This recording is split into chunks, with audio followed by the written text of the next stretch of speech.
அப்பா என்றாலே மகன்களுக்கு ஒத்து போவதில்லை. இங்கேயும் அப்படிதான். சந்திரன் அதிகாலை 4 மணிக்கெல்லாம் எழுந்து சுறுசுறுப்பாக தன் வேலைகளை செய்ய துவங்கிட்டான். ஒரு பக்கம் குக்கர் விசில் சத்தம், இன்னொரு பக்கம் மிக்சியில் அவன் தேங்காய் துருவலை போட்டு அரைக்கும் சத்தம் என வீட்டில் பரபரப்பாக வேலை செய்து கொண்டிருந்தான் இவன். அவனுக்கு ஒரே மகன் செல்வா, வயது 7, நன்கு உறங்கிக் கொண்டிருந்தான். சந்திரனின் மனைவி விமலா இறந்த தினம் இன்று. ஆம், அவள் மனைவி போன வருடம் மர்ம காய்ச்சல் வந்து இறந்து விட்டாள். விமலாவுக்கு அம்மா இல்லை, அப்பா மட்டும்தான். அவரும் ஆசிரமத்தில் சேர்ந்துள்ளார். உடன் பிறந்தவர்கள் இல்லை. அதுபோல் சந்திரனுக்கும் பெற்றோர் இருவரும் இல்லை. எனவே தனியாக தன் மகனை வளர்த்து வருகிறான். செல்வாவுக்கு சாப்பாடு என்றாலே வெறுப்புதான். அவனை சாப்பிட வைப்பதற்குள் சந்திரன் யுத்தமே நடத்த வேண்டும். பாவம்.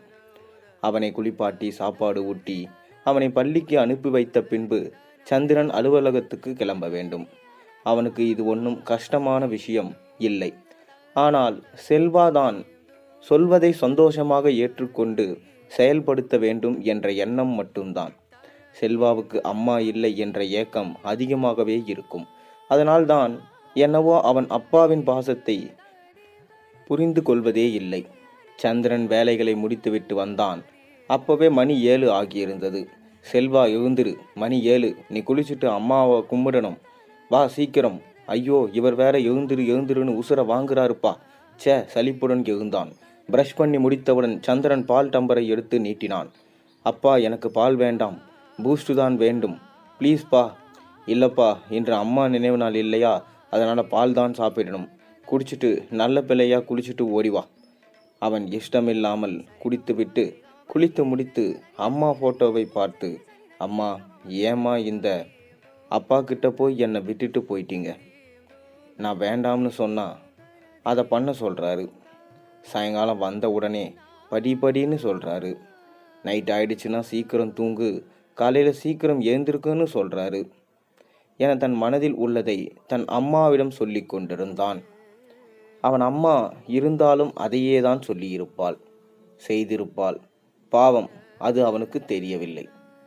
சந்திரனும் வந்தான். இருவரும் சாமி கும்பிட்டு விட்டு சாப்பிட்டு கிளம்பினர். செல்வாவை பள்ளியில் விட்டுவிட்டு அவன் அலுவலகத்திற்கு போனான். சந்திரன் அலுவலகத்துக்கும் அன்று பணி கொஞ்சம் அதிகமாகவே இருந்தது. மாலை ஆனதும் செல்வா பள்ளியிலிருந்து வருவதற்கு ஆட்டோ ஏற்பாடு பண்ணியிருந்தான் சந்திரன். அவன் வந்ததும் பக்கத்து வீட்டு விஜயாக்காவிடம் கொஞ்ச நேரம் இருப்பான். சந்திரன் வந்ததும் அவனை தன் வீட்டுக்கு அழைத்து வருவான். சந்திரன் எது சொன்னாலும் செல்வாவுக்கு விருப்பம் இருக்காது. ஆனால் அப்பாவுக்காக செய்வான். செல்வாவுக்கு இது செய்தால் நன்றாக இருக்கும், அது செய்தால் நன்றாக இருக்கும் என எண்ணினானோ தவிர அதில் செல்வாவுக்கு சந்தோஷமா என்று அவன் ஒரு நாளும் யோசித்ததில்லை. செல்வா நூடுல்ஸ் வேண்டுமென்றால் அது ஆரோக்கியமல்ல என்று சேமியா சமைத்து கொடுப்பது, அவன் சாக்லேட் விரும்பினால் பல்லுக்கு கெடுதி என்று விருப்பமில்லாத ஒன்றை அவனுக்கு வாங்கி தருவது, இப்படியே அவன் வாழ்க்கை ஓடியது. அவன் படிப்பிலும் சந்திரன் சொல்லபடியே ப்ரொஃபஷன் கோர்ஸ் எடுக்க வேண்டிய கட்டாயத்தில் இருந்தான். செல்வா ஒரு வேண்டுகோள் விடுத்தான். நான் நீங்கள் சொல்கிறது போல குரூப் எடுத்தால் வெளியூரில் இருந்து படிக்க அனுமதித்தால் மட்டுமே நீங்கள் சொன்ன படிப்பை எடுத்து படிப்பேன். சந்திரனும் சரி என்று ஒப்புக்கொண்டு கல்லூரியில் சேர்த்துவிட்டு வந்தான். சந்திரன் இங்கிருந்து பணம் அனுப்பி வைப்பான். ஃபோனில் நலம் விசாரித்து கொண்டான். முதல் வருடம் முடிந்து லீவுக்கு நான் ஊருக்கு வரவில்லை, இங்கே அருகே நண்பன் வீட்டிலே தங்கிக் கொள்கிறேன் என்று சொன்னேன். சந்திரனுக்கு மனம் கேட்கவில்லை. தன் மகனை காணாமல் ஏங்கி போனான். அதனால் நாம் சென்று அவனை பார்த்துவிட்டு வருவோம் என்று கிளம்பினான். அவன் நண்பன் முகவரி ஏற்கனவே வாங்கி வைத்திருந்ததால் இப்போது அது உபயோகமாகிவிட்டது என்றெண்ணி கிளம்பினான். பிறகு அங்கே விஸ்வா, டேய், அப்பா உன்னை தேடுவார்ல, நீ ஊருக்கு போகாமல் இங்கே இருக்க முடிவு பண்ணிட்ட? செல்வா, இல்லடா, அங்கே போனால் ஓவராக பாசத்தை காமிக்கிறேன்னுன்ற பேர் வகையில் என்னை இம்சப்படுத்துவார், அதான் நான் போகலை. எனக்கு விருப்பம் இருக்கா இல்லையான்னு பார்க்காம எதையாவது சொல்லிட்டு செஞ்சுட்டு இருப்பார். ஸோ நான் போகலை. இங்கே என் விருப்பம் போல் ஜாலியாக இருக்க போகிறேன். இனிமே இப்படி தான், நான் ஊர் பக்கம் போக போகிறதில்ல. அப்பாவை தொந்தரவு இல்லாமல் ஜாலியாக இருக்க போகிறேன். அவர்கள் பேசியதை கேட்ட சந்திரன் அப்படியே ஆடி போயிட்டார். நாம் செல்வாவுக்கு பிடிக்கும் என செய்தது எல்லாம் இப்படி அவனுக்கு விருப்பமில்லாமல் போய்விட்டதே என்று மிகவும் வருந்தினார். இத்தனை நாட்களாக செல்வாவுக்கு பிடிக்காததை திணித்து கொண்டிருந்திருக்கிறேன். அவனை இனிமேல் எந்த தொந்தரவும் செய்யக்கூடாது. அவனுக்கு நல்லது எது கெட்டது எது என தெரிந்து கொள்ளும் பக்குவம் வந்துவிட்டது. அவன் சந்தோஷமாக இருக்கட்டும் என எண்ணி அருகிலிருந்து கிளம்பினான். மறுநாள் எப்பவும் போல வேலைக்கு கிளம்பினான் சந்திரன். ஆனால் வேலையில் அவனால் கவனம் செலுத்த முடியவில்லை. வேலையில் பிழை வந்து கொண்டே இருந்தது. இதையே நினைத்து கொண்டு மெஷினை இயக்கும் போது கை தவறி மெஷினில் கொடுத்து விட்டான். உடனே மருத்துவமனைக்கு கூட்டிச் சென்றார்கள். ஆனால் கையை இயக்கும் நிலை உருவாகியது. அவனை பக்கத்திலிருந்து பார்த்து கொள்ள கூட ஆள் இல்லை. அவனது நண்பர்களும் விஜயாக்காவும் ஒத்தாசையாக இருந்து கவனித்து கொண்டார்கள். அவன் இதை தன் மகனுக்கு தெரியப்படுத்த விருப்பமில்லை. மேலும் அவனால் பணியில் தொடர்ந்து இருக்க முடியவில்லை. எனவே தனது வேலையை விருப்ப ஓய்வு பெற்று அவன் வீட்டுக்கு வந்து சேர்ந்தான். இருக்கும் வீட்டை வாடகைக்கு விட்டு அதில் வரும் வாடகை பணமும் கம்பெனியிலிருந்து தந்த பணமும் வைத்து தனது மகன் கல்லூரி படிப்புக்கு பணம் அனுப்பி கொண்டு இருக்கிறார். சந்திரன் தனியாக சின்ன ஒரு குடிசை வீட்டில் தனது காலத்தை கழித்து வந்தான். அந்த வீட்டை சுற்றி சின்னதாக தோட்டம் போட்டு அதில் தன்னை ஈடுபடுத்தி கொண்டு மனதில் உள்ள கவலைகளை போக்கிக் கொண்டிருந்தார். கல்லூரி முடியும் வரை தன் மகனுடன் தொடர்பில் இருந்தார். அதன் பிறகு அவர் அவனை தொடர்பு கொள்ளவில்லை. இருந்தபோதிலும் செல்வாவை அவர் மறக்கவில்லை. அங்கே செல்வா அவனுக்கு விருப்பமில்லா படிப்பு என்றாலும் ஓரளவு படித்து முடித்து அவனே வேலையும் தேடி வேலையில் இருந்தான். அவனுக்கு நாம் அப்பா இல்லாமல் சந்தோஷமாக பிடித்த வேலையை செய்து கொண்டு பிடித்த நேரத்தில் தூங்கி பிடித்த நேரத்தில் எழுந்து பிடித்ததை வாங்கி சாப்பிட்டு அங்கே செல்வாக்காக இருந்தான்.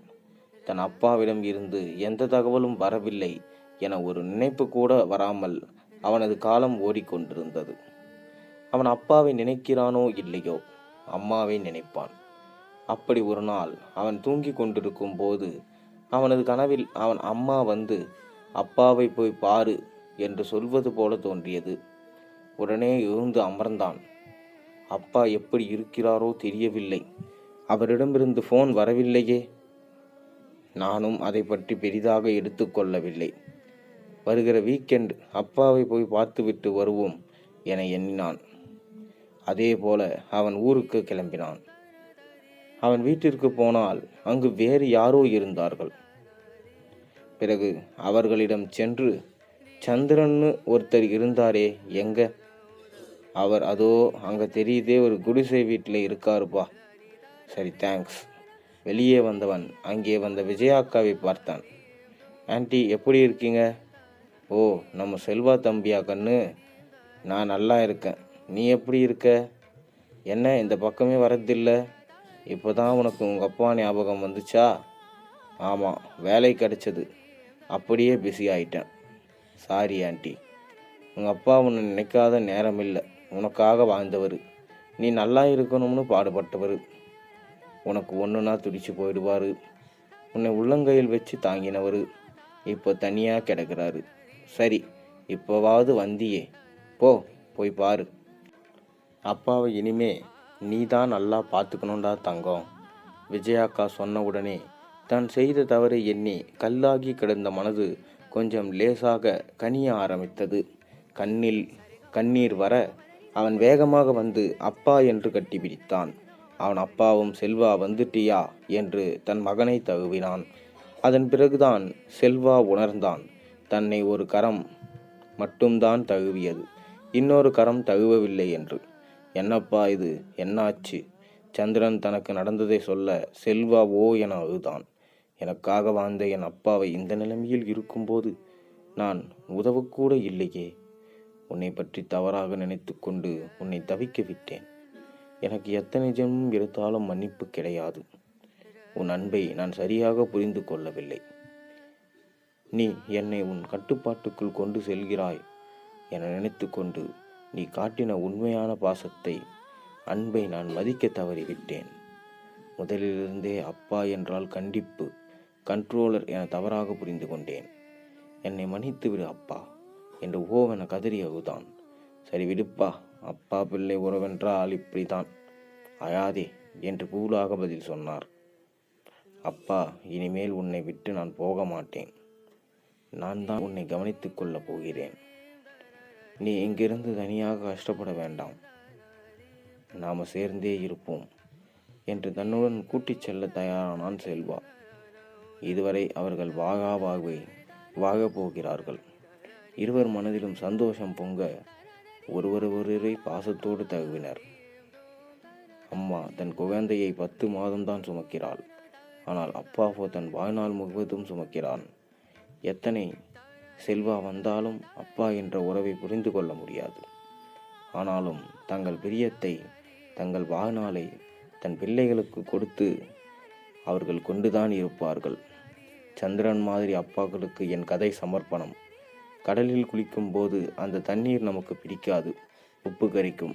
ஆனால் அதே கடலை கரையில் இருந்து நாம் பார்க்கும்போது எவ்வளவு அழகாகத்தான் தெரியும். அதுபோலதான் கஷ்டத்தின் உள்ளே இருந்து அதை பார்த்து கொண்டிருந்தால் மேலும் மேலும் அது தொந்தரவாக தான் தெரியும். நாம் கொஞ்சம் வெளியே வந்து அதை ஆராய்ச்சி பண்ண வேண்டும். அப்போதுதான் அதற்கு தீர்வு கிடைக்கும். நன்றி, வணக்கம். இந்த கதை உங்களுக்கு பிடிச்சிருந்தா மறக்காமல் நம்ம சேனலுக்கு சப்ஸ்கிரைப் பண்ணுங்கள். உங்களோட கருத்துக்களை மறக்காமல் கீழே கமெண்ட்டில் பதிவிடுங்க. மேலும் இது போன்ற ஒரு நல்ல கதையோடு நாளை உங்களை சந்திக்கின்றேன். இந்த கதை பிடிச்சிருந்தா உங்கள் நண்பர்களுக்கும் பகிர்ந்து கொள்ளுங்கள்.